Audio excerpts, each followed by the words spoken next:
अयोध्या में राम मंदिर निर्माण के जमीन खरीद को लेकर घोटाले के आरोप लगाए जा रहे हैं, उसे राजनीतिकरण करार दिया है। विश्व हिंदू परिषद हिमाचल प्रदेश के प्रांत अध्यक्ष लेखराज राणा ने सुंदरनगर में प्रेस वार्ता को संबोधित करते हुए कहा कि ऐसा करके राजनीतिक दल हिंदुओं को बांटने की नाकामयाब कोशिश कर रही हैं और ऐसे मंसूबे किसी भी सूरत में पूरे नहीं होंगे।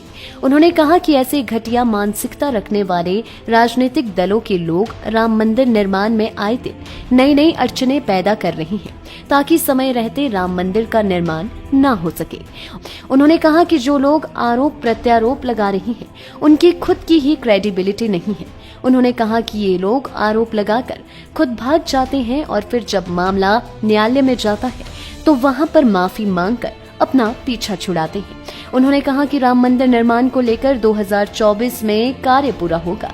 ऐसे में जो विरोधी दल है निर्माण कार्य की तारीख नजदीक देखकर आए दिन आरोप प्रत्यारोप लगाकर माहौल खराब कर रही हैं और हिंदू धर्म को बदनाम करने में लगे हुए हैं। लेखराज राणा ने एक बात स्पष्ट की है कि अगर आगामी भविष्य में राम मंदिर निर्माण के लिए जितना भी धन लगेगा हिमाचल सहित समूचे देश में एकत्र किया जाएगा, लेकिन राम मंदिर का निर्माण तय समयावधि में पूरा होकर रहेगा। आज एक मुद्दा जो एक उसको जानबूझ करके ऐसा एक भ्रम पैदा करने का प्रयास हो रहा है हिंदू समाज के अंदर कि वहाँ पर अयोध्या जी के अंदर भगवान श्री राम जी का जहाँ पर मंदिर निर्माण हो रहा है वहाँ पर ज़मीन का कोई घोटाला हो गया, ऐसे आरोप। पहली तो बात ये है कि आरोप लगाने वालों की अपनी कोई क्रेडिबिलिटी नहीं है। ये वही लोग हैं जो इस प्रकार के आरोप बार बार लगाते हैं, फिर उसके बाद भाग जाते हैं, फिर जब उनको न्यायालयों के अंदर खींचा जाता है तो वहाँ पर माफ़ी मांग करके अपनी वो जान बचाते हैं। दूसरा, इस आरोप उनका क्या है कि ज़मीन पहले कम दाम में खरीद करके उसको बेच दिया गया, फिर उसकी रजिस्ट्री गलत कर दी गई, ज़मीन घोटाले का वो आरोप लगाते हैं। लेकिन वह जो रजिस्ट्री जिसको 2 करोड़ का कहते हैं वो 2011 का रेट है। उसके बाद अयोध्या जी के अंदर बहुत चीज़ें घटित हुई। वहाँ पर सुप्रीम कोर्ट का फैसला आ गया कि राम मंदिर बनेगा। यूपी की सरकार ने फैसला लिया कि अयोध्या को सांस्कृतिक राजधानी बनाया जाएगा, जिसके कारण बहुत से लोग व्यापारी जो थे, पैसे वाले लोग थे, और यहाँ तक कि सरकार ने भी ज़मीन खरीदना वहाँ पर प्रारंभ की, जिसके कारण से वहाँ के रेट बढ़ गए। तो 10 सालों के अंदर जो रेट बढ़ गया 2011 से के बाद, तो इसके कारण से वो 18.5 करोड़ के अंदर वो ज़मीन खरीदी गई राम मंदिर के निर्माण के लिए।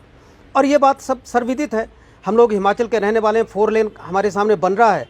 जहाँ जहाँ से 4 लेन गुजरा उस समय की पहले की कीमत ज़मीन की देखें, और जब 4 लेन का सर्वे हो गया, वहाँ से बननी प्रारंभ हो गई, उस समय की ज़मीन की कीमत देखें। स्वाभाविक रूप से कीमत बढ़ती है। लेकिन यह है कि हिंदू समाज के अंदर भ्रम फैलाने का काम, क्योंकि राम मंदिर जन्मभूमि जो ट्रस्ट है जो निर्माण कर रहा है राम मंदिर का, उन्होंने कहा कि 2024 में राम मंदिर बनकर के तैयार हो जाएगा। अब उनके मन में वही पीड़ा है कि 2024 में मंदिर निर्माण हो जाएगा पूरा, क्योंकि वो तो वर्षों से इसके ऊपर अड़चने लगाते रहे। अब उनके पास कोई और तरीका नहीं है तो यहाँ पर भ्रम पैदा करने का, क्योंकि उत्तर प्रदेश के अंदर चुनाव भी हैं। तो हिंदू समाज के अंदर वो भ्रम पैदा करना चाहते हैं, क्योंकि मुस्लिम वोटों को तो ऐसा मान करके चलते हैं कि ये तो हमारे ही हैं। अब हिंदुओं के बीच में भ्रम करके कुछ हिंदू वोटों को अगर तोड़ा जाए तो शायद हमारा लाभ हो जाएगा। इसलिए यह जो आरोप है राजनीतिक हैं, टिकेंगे नहीं। हमारे अंतर्राष्ट्रीय कार्याध्यक्ष माननीय आलोक कुमार जी, जो कि सर्वोच्च न्यायालय के अंदर, सुप्रीम कोर्ट के अंदर सीनियर एडवोकेट भी हैं, उन्होंने भी विभिन्न चैनल्स के ऊपर इंटरव्यू के अंदर ये सारी बातें स्पष्ट की हैं। चंपत राय जी, जो बहुत बड़े तपस्वी हैं और 1984 से ही श्री राम जन्मभूमि को लेकर के एक संतों की तरह वहाँ पर जीवन यापन कर रहे हैं, ऐसे जो त्यागी तपस्वी पुरुष हैं वो इस प्रकार के घोटाले नहीं करते। घोटाले करने वाले, क्योंकि चोरों को सारे नज़र आते हैं चोर, तो वही चोर जिनके ऊपर अपने आप इस तरह के आरोप लगे हैं ज़मीनों को हड़पने के, चाहे हरियाणा के अंदर है चाहे राजस्थान के अंदर हैं, उन लोगों को ऐसा लगता है कि यहाँ पर घोटाला हुआ होगा। लेकिन धीरे धीरे वो स्पष्ट हो जाएगा और पुनः उन लोगों को माफ़ी मांगनी पड़ेगी। यह बात बिल्कुल स्पष्ट है। हिंदू समाज का पूर्ण विश्वास है ट्रस्ट के ऊपर। ट्रस्ट आगे बढ़े, और भी पैसे की आवश्यकता होगी, और महंगी ज़मीन खरीदनी पड़ेगी भव्य राम जी का भव्य मंदिर निर्माण करने के लिए, तो हिंदू समाज उसके लिए तैयार है। लाइफ टाइम्स टीवी के लिए सुंदरनगर से नितेश सैनी की रिपोर्ट।